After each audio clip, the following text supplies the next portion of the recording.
The disruptor blast hits the Batrascan right in her chest. She shrieks, and her armload of E-Tech goes flying as she collapses in a drooling heap. I vault over her as she falls, ducking as another disruptor shot hisses past my ear.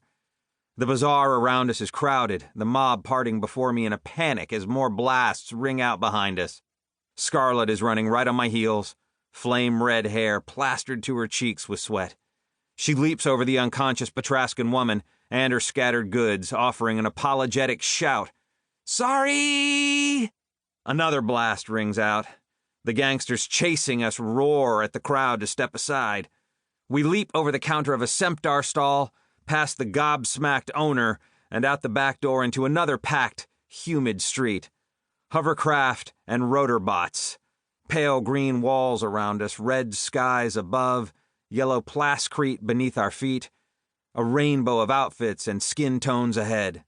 "Left!" Finian shouts over comms. "Go left!" We left it, barreling into a grubby alleyway off the main drag. Hucksters and fienders stare at us as we sprint past, boots pounding, trash flying. The tiny gangsters chasing us reach the alley mouth, filling the air with the bamf, bamf of their disruptor blasts. The whoosh of charged particles rushes past my ear. We skid behind a dumpster full of discarded machine parts, looking for some kind of cover. "I told you this was a bad idea," Scarlet gasps. "And I told you I don't have bad ideas," I shout, kicking through a doorway. "Oh no?" she asks, cracking off a shot at our pursuers. "No!" I drag her inside. "Just less amazing ones." Yeah, let's back it up a little. About 40 minutes, maybe, before things got quite so shooty. I know I've done this before, but it's more exciting this way. Trust me. Dimples, remember? So, 40 minutes ago, I'm sitting in a crowded booth in a crowded bar, music thumping in my ears. I'm outfitted in a tight black tunic and tighter pants, which I presume are stylish. Scarlet chose them for me, after all. My sister's squeezed into the booth beside me, also in civilian wardrobe. Blood red and form-fitting and cut as low as she likes it. Sitting opposite us are a dozen gremps. The place we're in is a dive, all pulsing light and smoky air, stuffed to the rafters.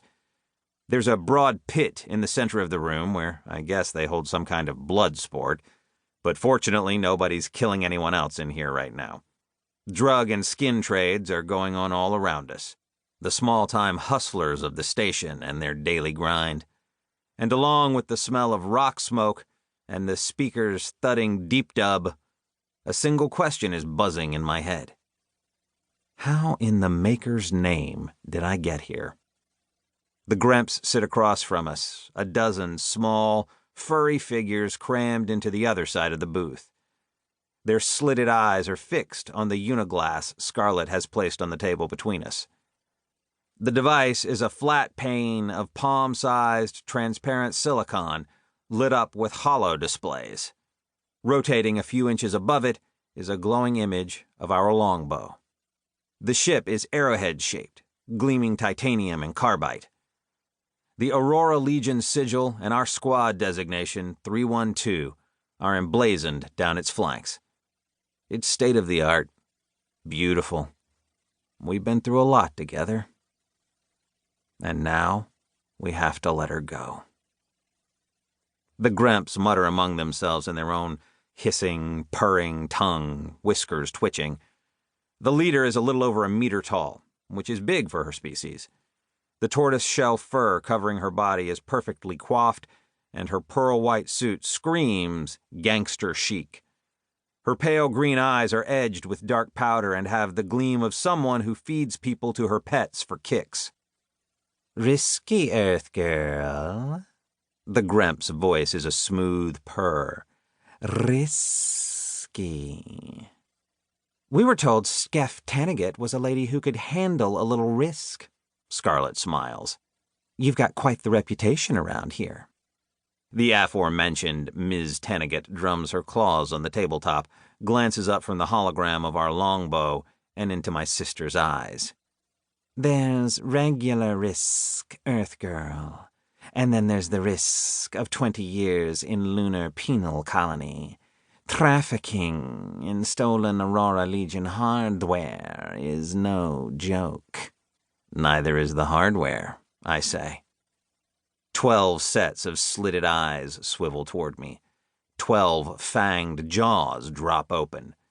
Skeff Tannigat looks at my sister with astonishment, ears twitching atop her head.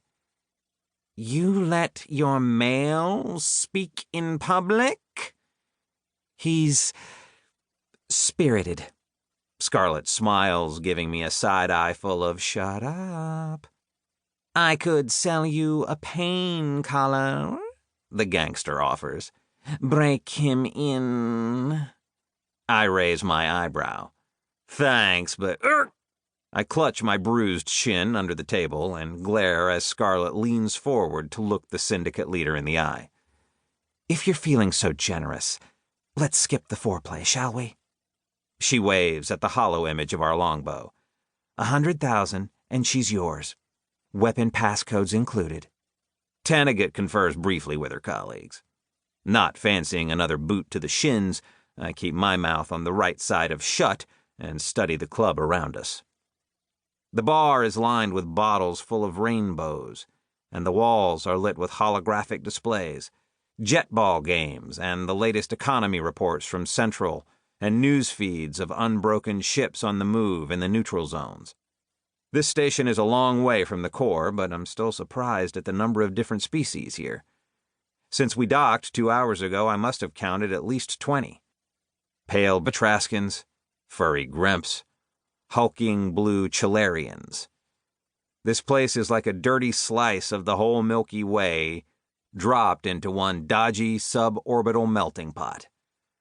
The planet we're floating above is a gas giant, a little smaller than Jupiter back home.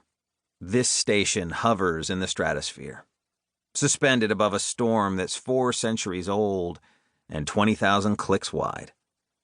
The air is filtered, the whole floating city sealed inside a transparent dome of ionized particles crackling faintly in the skies above our heads.